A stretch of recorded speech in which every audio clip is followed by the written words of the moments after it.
हाँ, तो प्यारे बच्चों, आज हम पाठ नंबर 9, जिसका नाम है एक मां की बेबसी, इस पाठ के बारे में जानकारी लेंगे। यह पाठ इतना महत्वपूर्ण क्यों है? क्योंकि इस पाठ के अंदर हम एक कविता जरूर पढ़ने वाले हैं, लेकिन वो कविता उस तरह की नहीं है जैसी हमने साधारणतः पढ़ी है। कविता का मतलब हम मानकर चलते थे कि आखिरी शब्द में जो आवाज है उसका मेल होगा, जिसे हम कहते हैं तुकांत। जैसे कहीं पर लास्ट में लिखा है चालू, तो अगले में होगा आलू, फिर होगा भालू, लू लू लू, यानी कि तुकांत शब्द आ जाते हैं, है ना। जैसे एक नदिया जिसमें लहरें बहती जाती है, मछली उसमें तैरती जाती है ना। तो जाती है तो तुकांत शब्द हो गया। लेकिन हर कविता में तुकांत शब्द हो ऐसा जरूरी नहीं।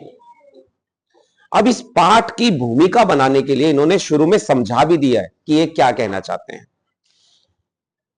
अब इस कविता को जब हम पढ़ेंगे ना, तो पढ़ते वक्त आपने अपनी आंखें खोल के रखनी है। सर आंखें खोल के ही तो पढ़ते हैं, आंखें बंद करके कौन पढ़ता है? नहीं, दिमाग की आंखें खोलकर रखनी है, अपनी इमेजिनेशन खोलकर रखनी है कि आखिर में वहां पर हो क्या रहा है। उस कविता को पढ़ते वक्त तुम्हारे दिमाग में कुछ चित्र आएंगे, उन चित्रों को बहुत ध्यान से समझना, देखना। जैसे हम कई बार कहते हैं ना, गरम गरम गुलाब जामुन है, तो अचानक फोटो आ जाती है। ऐसा तो नहीं होता कि गुलाब जामुन की बारे में सोच रहे हो और गाय आ जाए आंखों के सामने, है बर्फी के बारे में सोच रहे हो और बैंगन सामने आ जाए आंखों के, नहीं ना।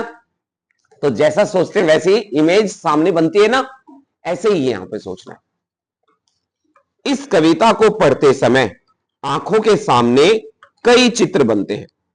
कौन कौन से चित्र?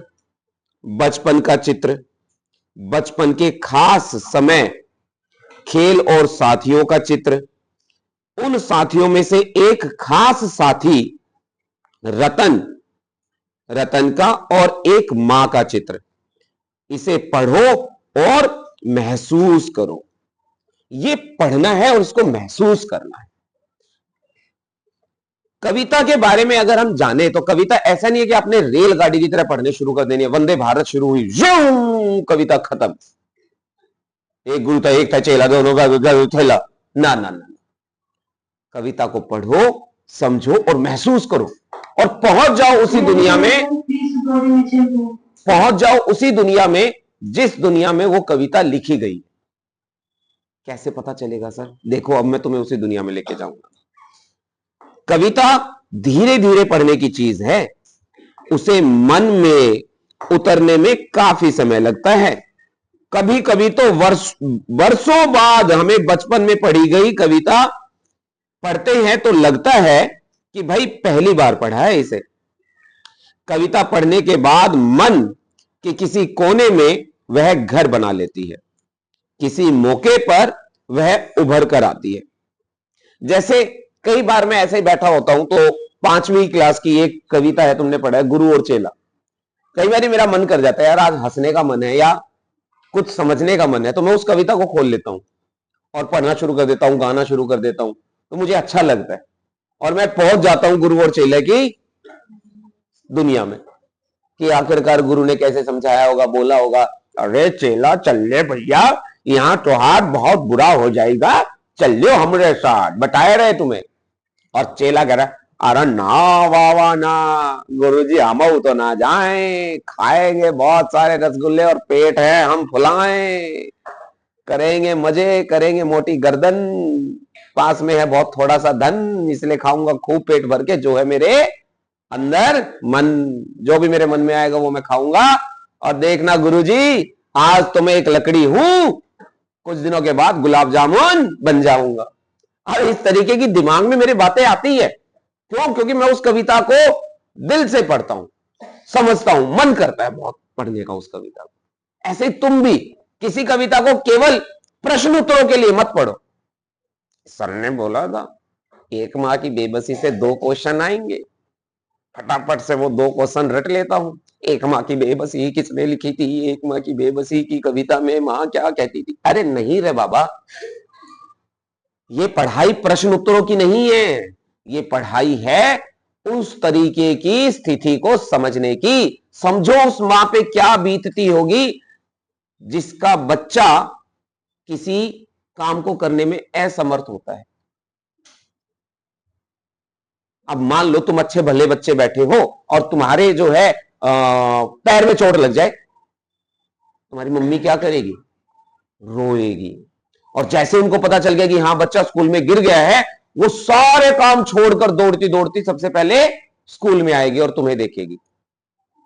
पहले तो तुम्हें प्यार से समझाएगी, देखेगी चोट वोट लगी हुई है, ठीक है, फिर पट्टी वट्टी करवाएगी और जब तुम थोड़े से ठीक हो जाओगे फिर तुम्हारे कान पे एक चपत लगाएगी, बोल रही थी ज्यादा मत भागा कर, तोड़वा लिया ना पैर, बात तो सुनता ही नहीं है मेरी बिल्कुल भी। फिर डांटेंगी और उससे पहले पहले प्यार करेंगी। जब तक पैर ठीक नहीं होगा, ले मेरा बेटा सेब खा ले मेरा बेटा दूध पी ले, और अरे बेटा तू चिंता मत कर मैं तेरे को नहला दूंगी, आजा आजा बेटा बैठ जा यहाँ पे टीवी देख ले, हैं। और जैसे ही ठीक हो जाओगे उसके बाद हाँ राजा महाराजा की तरह बैठे थे, पैर तुड़वा के आ गए। मानते हो कि नहीं मानते हो? उस समय पर मां की स्थिति क्या होगी सोचो, बहुत समझना है। आज मैं टीचर बन चुका हूं लेकिन फिर भी मेरी मम्मा हमारे कान पे टेक देती है, ऐसे कर ऐसे ऐसे मारे। मैं कहता हूं मम्मी मैं टीचर बन गया हूं। होगा टीचर अपने स्कूल में, मेरा तो बेटा ही है। हैं? कई बार रोटी आधी छोड़ भी देता हूं तो बोलेगी इधर आ इधर आ, तेरे को पता कितनी मेहनत से रोटी बनती है, चल बैठ गया रोटी खत्म कर। मम्मी भूख नहीं है, भूख नहीं, लगाऊंगी कान पे एक, वो आधी रोटी भी खानी पड़ती है, क्योंकि मां का प्यार ही अलग होता है। अब तुम सोच रहे हो ना उस दुनिया में जा रहे हो ना, जा रहे हो ना उस दुनिया में, पर क्या मैं कहूं कि नहीं बेटा दुनिया में जाने की जरूरत नहीं है, वहां के बारे में सोचने की जरूरत नहीं है, केवल 4 प्रश्न याद करने हैं वही पेपर में आएंगे। तुम कहोगे वाह कितना अच्छा टीचर है, 4 प्रश्न बता दिया वही आएगा, हमारा नंबर फुल फुल आएगा। अरे भैया नंबर तो फुल आ जाएगा, दिमाग तो खाली हो जाएगा। है इसलिए कविता धीरे धीरे पढ़ने की चीज है, समझने की चीज। आगे देखो, हरी बत्ती जल रही है। हाँ जैसे बंद हो जाए बता दियो कपिल मिश्रा। हाँ कविता कहानी सबके साथ यही होता है, इसीलिए हमें इसे चिंतित होने की जरूरत नहीं है कि कविता एक बार में पूरी तरह समझ में नहीं आ सकती है या नहीं आ रही है। अगर उससे सिर्फ एक चित्र भी उभरता है तो कविता कामयाब है। वाह कितनी बढ़िया बात कही है। इसलिए ये कहा है कि एक बार में तुम एक मत सोचना कि तुम वो भाई आइंस्टाइन के बच्चे हो सारे के सारे, एक बार में पूरी कविता याद हो जाएगी। सर जी हमारा दिमाग एकदम तेज है, एक बार ही पढ़ता हूं पूरा कविता याद हो जाता है हमको। नहीं नहीं ऐसा नहीं है, कविता याद नहीं करना है।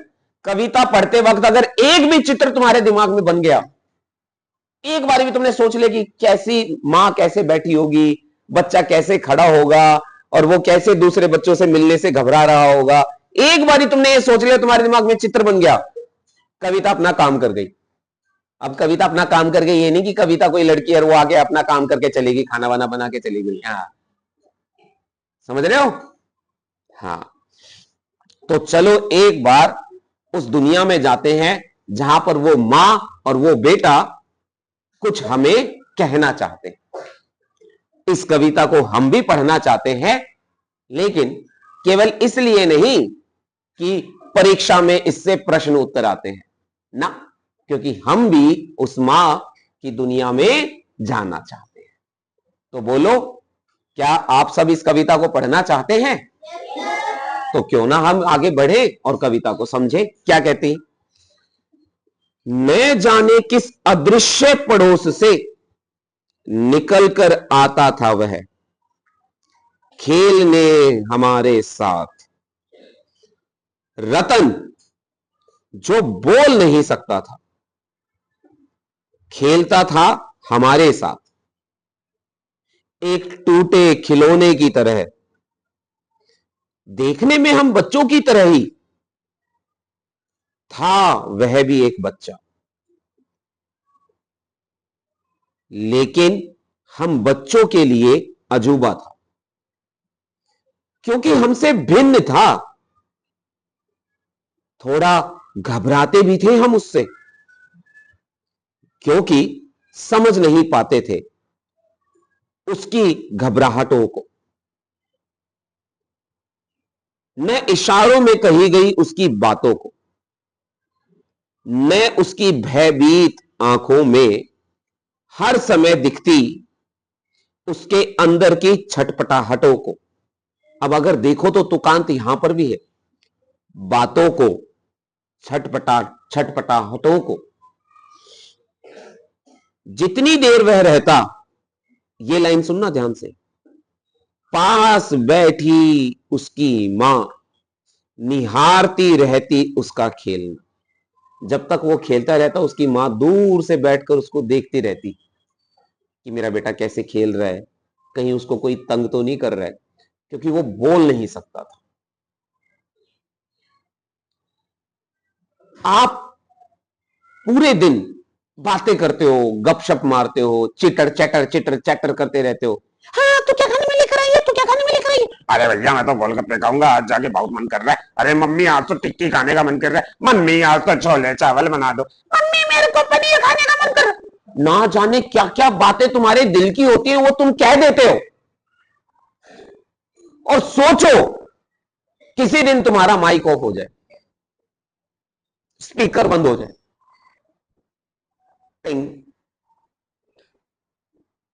अगर तुम्हें कहीं दर्द हो रहा है तुम तुरंत बता देते हो, सर पेट में दर्द हो रहा है, मम्मी को फोन कर दो। सर में दर्द हो रहा है, मम्मी को फोन कर। बोल देते हो तुरंत अपनी बातें, अपने दिल की बातें, अपने मन की बातें, अपने दर्द, अपने सुख, अपने दुख, सब कुछ कह सकते हो, क्योंकि भगवान ने तुम्हें एक बहुत बढ़िया गिफ्ट दिया है बोलने का। बोल सकते हो। पर उस बच्चे के साथ क्या बीत रही होगी जो बोल नहीं सकता?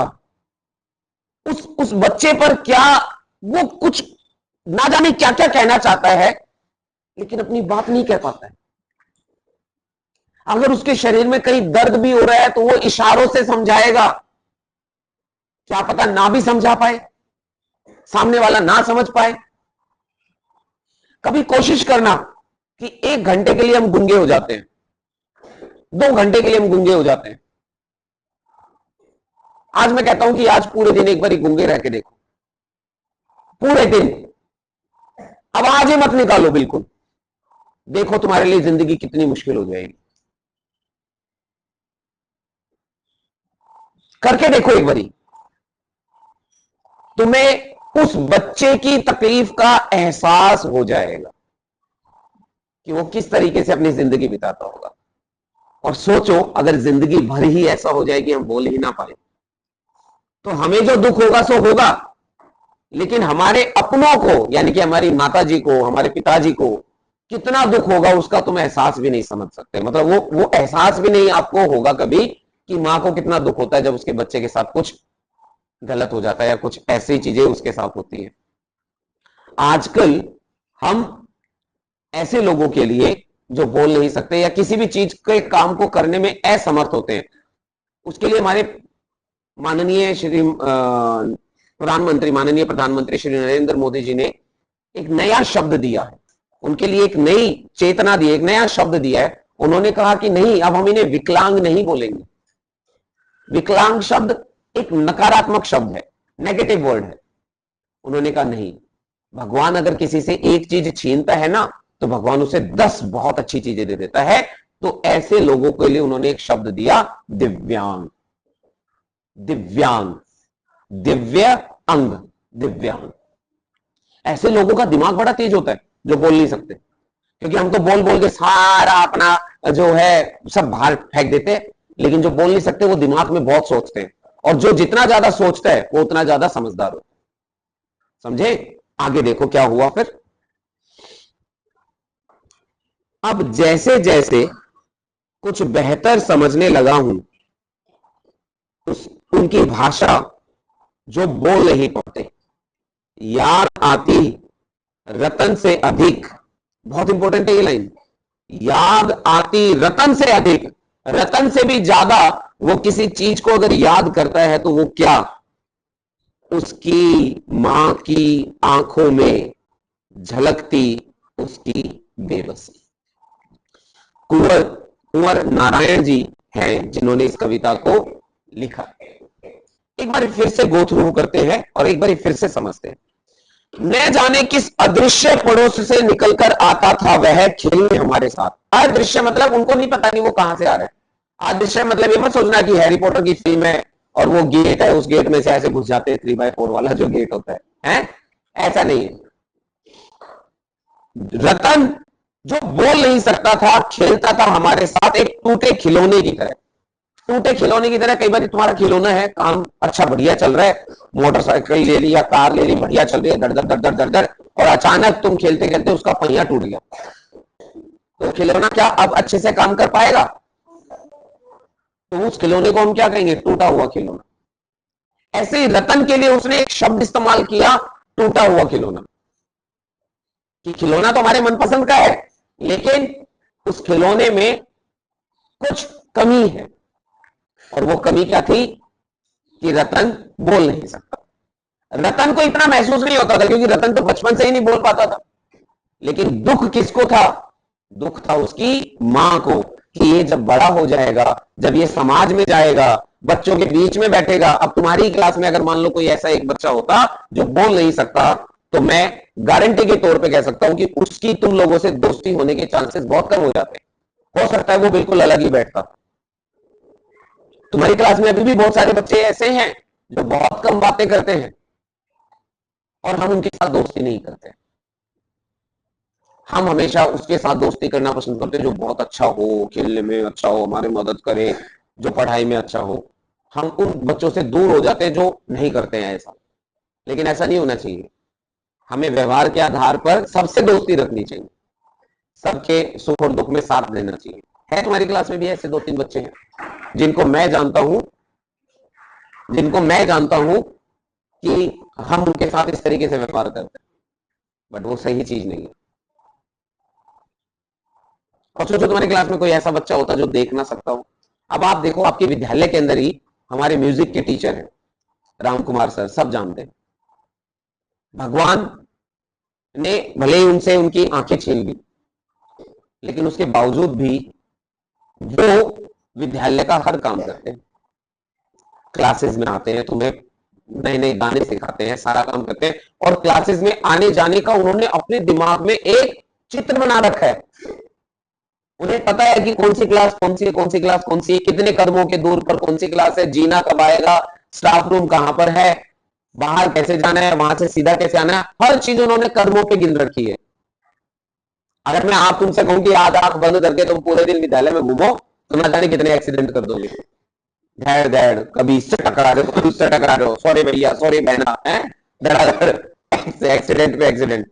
और मत पता चला जीने में तो बहुत जल्दी नीचे उतर गए। गड़ गड़ गड़ गड़ गड़ गड़ धड़ाम। सर ये तो मेरा स्टाइल है नीचे उतरने का, है? तो ऐसा नहीं है, होता है ना।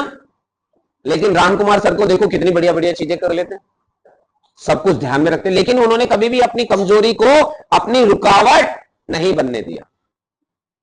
हम तो 2 पाठ क्या आ जाए, हम तो कहते ए सर जी थक गए, हमसे ना हो पाएगा, हम अब ना पढ़ पाएंगे। और वहीं कोई फिल्म चल जाए, दोनों आगे ऐसे बटर की तरह खोल के ऐसे अच्छा मजा आ रहा है, ये अरे खत्म भी हो गई, पता भी नहीं चलेगा। है सिनेमा हॉल में जाके बैठते 3 घंटे की फिल्म, ऐसा लगता है 3 मिनट में खत्म हो गई। वहीं पढ़ाई करने के लिए बैठ जाए, 3 मिनट पढ़ते पढ़ते हो तो ऐसे झटके आएंगे, झटके आएंगे। अरे भैया कहाँ 4-5 घंटे तो नहीं हो गए, और देखा घड़ी की तरफ तो 5 ही मिनट हुए, है है ना। तो तुम्हें सारी चीजें मिल गई हैं, हम उनकी कदर नहीं करते।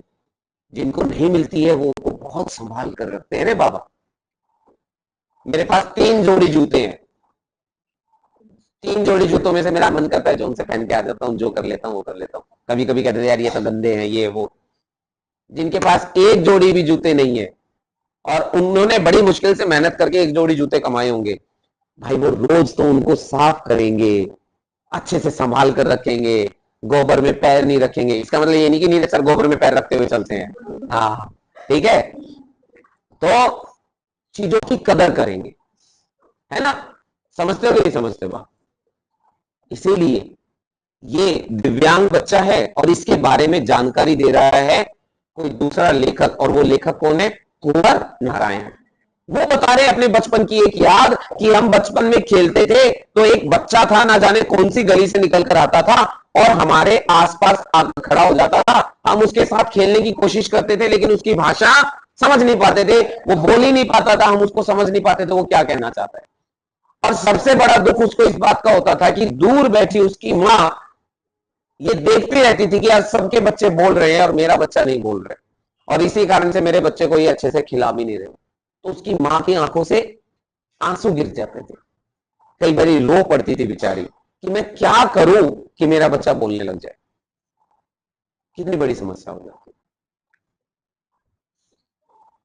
लेकिन ये कमियां हमें रोक दे ये नहीं हो सकता, हमें इन कमियों के साथ साथ आगे बढ़ने की कोशिश करनी चाहिए, समझे? तो प्यारे बच्चों, इस कविता के बारे में जो हमने पढ़ा, जो समझा, इस कविता को बहुत ढंग से एक बारी जाकर रिवाइज करना। अगली जो हमारा लेक्चर होगा उसमें हम इससे जुड़े प्रश्न उत्तर भी देखेंगे। तो कविता तुम लोगों को समझ में आई? समझ में आई तो तालियां बजा दो, नहीं आई तो मत बजाओ।